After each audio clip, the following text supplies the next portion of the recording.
This headline: NATO chief Rutte shows he's a Trump whisperer with Greenland diplomacy. Like this idea that someone's a Trump whisperer. Um, I don't know. Sure, whatever. That's the AP's take on this, right? Right. What happened, right? Wednesday, by middle of the day, right on the West Coast, we get the announcement. Trump made the announcement.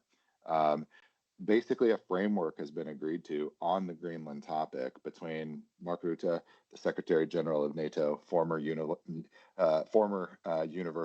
or sorry, Unilever HR executive. So it brings a strong wealth of military and geopolitical strategy to the table. Um, Basically, Trump announced that at a head-to-head agreement, there's a framework in place to resolve everything we're talking about. The hot topic over the prior week that everybody was losing their minds over in the media, the Greenland question. U.S. taking uh, like a sovereign interest in Greenland itself. We went over the why last week.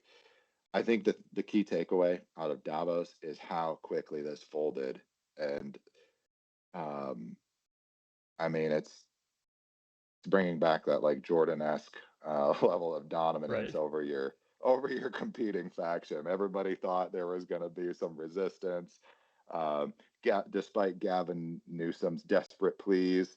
Um, I mean, they just folded like a wet paper bag very quickly. Which I think, if you're looking at this, right, at the end of the day, we're not in the club, right? Cameron and I are talking about this as outsiders, right? I manage fixed income Yep. portfolios, multi-asset, et cetera. We're trying to read between the lines and analyze the data we have as it comes in, and draw or test hypotheses and draw conclusions, based on what we see. So we don't have the inside information. As we said, it's a big tent and we're not in it. But if you're looking at this from the standpoint of, like, think about this as a poker game, and each of these sides has cards on the table, and they're betting against each other, they're checking, they're folding, etc. Some people are bluffing, some people are actually playing a good hand. That if you analyze the game that way, think about what we just saw.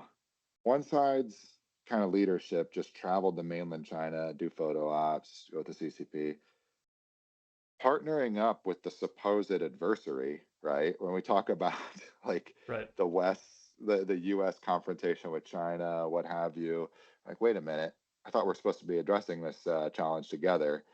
But it also tells you, to some degree as well, something about the cards that Xi Jinping and really the monolithic governance structure, or monoline, I would say, monostrain, um, that the mainland China political system has become in the last 10 to 15 years. Is basically Xi has purged all internal opposition within It's been a lot of corruption the CCP. investigations within his party. Yeah.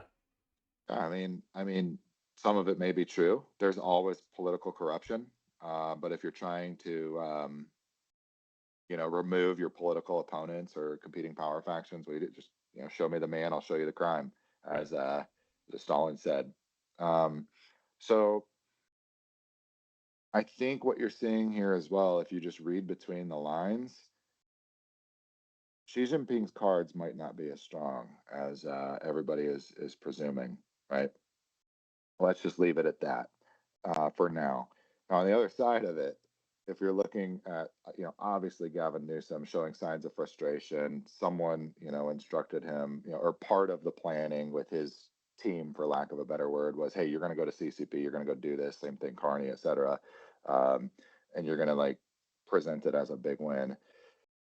You could see the frustration from their side in the interviews, like going back to that Christine Lagarde segment we started out with. There's a sense of like emergency in the locker room here. And that's where you get the pivot to plan B. We're going to shore up. We're going to do the SWOT analysis as though this is some, first year MBA student exercise we're dealing with. Um, and you just get the sense, if this is a, competition for all the prizes, one side came out of this week, um, basically just cementing or putting the final stamp on everything that's always been done or that's been in progress for over a year now since this administration has come to power. And you had one side who just seemed to recognize um, They're the on the hard losing reality of side. truth. Yep. Yeah, which shows up once everybody gets on the court here, and the court being this ski bender in Davos. Yeah, I've never been to Davos, but it seems I've got some friends who have been skiing out there. I'm a big skier myself, and it looks nice.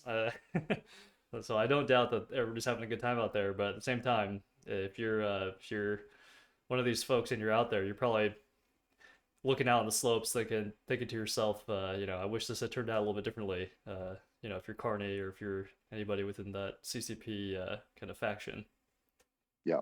So I think after this, I mean, put this in the 1998 finals analogy. This was just game three, right? You're up 2-1. You still got to win two more games, but it's very clear which team is in the better position right now. In my read of this whole situation, but it's not over yet. Like there's key events going on. Like number one would be the midterms and the right around the corner, like very near term, and then you've also got 2028.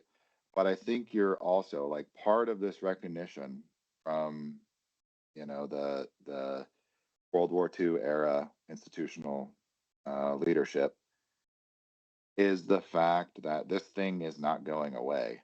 And you're not just going to be able to recover this role that America, subjected itself to post 1945, where it was willing to sacrifice its own best interests for the good of the group, if you will. So for largely for the benefit of foreign countries, uh, you know, not Americans. So I think Trump was actually very delicate in his language here. He said we do highly value the European people. We want Europe to be civilizationally great again. All that stuff. He just was very harsh about the direction or his opinion of the direction that its leadership has taken, and that's where I think the big power struggle exists at this point. So goes back. I think this will,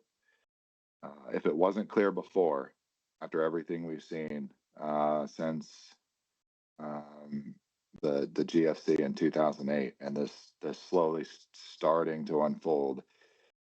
I think this week represents what would widely be considered as one of several in history schisms amongst the West, which is why we put in the old Byzantine style mosaic. You've got Trump on one side, Ursula von der Leyen as basically who I came up with as your best representation of who is leading this other coalition. But at this point, it's pretty clear there is no really strong face person to represent that movement. It looked that way maybe 5-10 years ago as these characters were still holding some sense of gravitas, but like it is diminishing by the day. So the last thing I want to get across here, we said the finals are not over, right? No one's holding the trophy yet.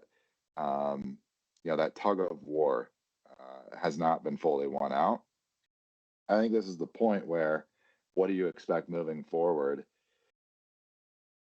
Both sides in this conflict have to think about their next steps for tomorrow, right? Or whatever the next phase is coming out of what just happened at this, I guess we should call it a coming out party at Davos.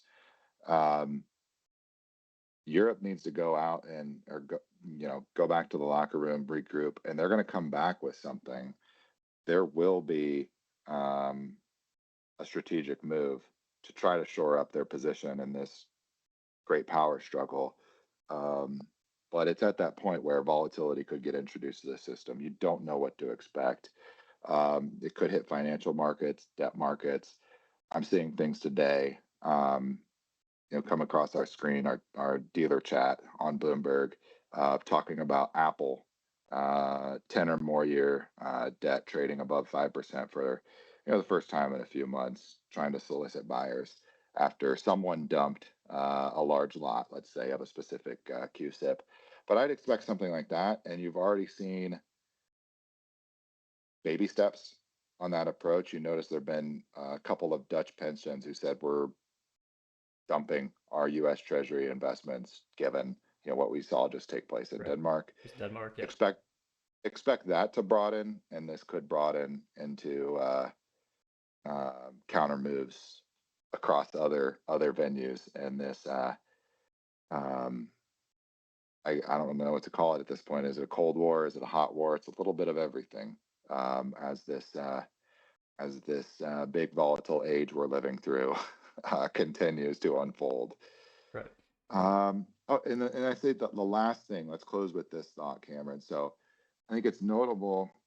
This was the first year, I'm pretty sure, that Klaus Schwab was. I know everybody on Twitter knows Klaus Schwab. He's just the perfect looking villain, just because of the way he dresses, the look, etc. Um, he just looks like the villain in a Bond movie. It just is the unfortunate nature of what it is. But this was the first year that he's been kind of out of the picture from the planning, the leadership, all of that of a Davos conference.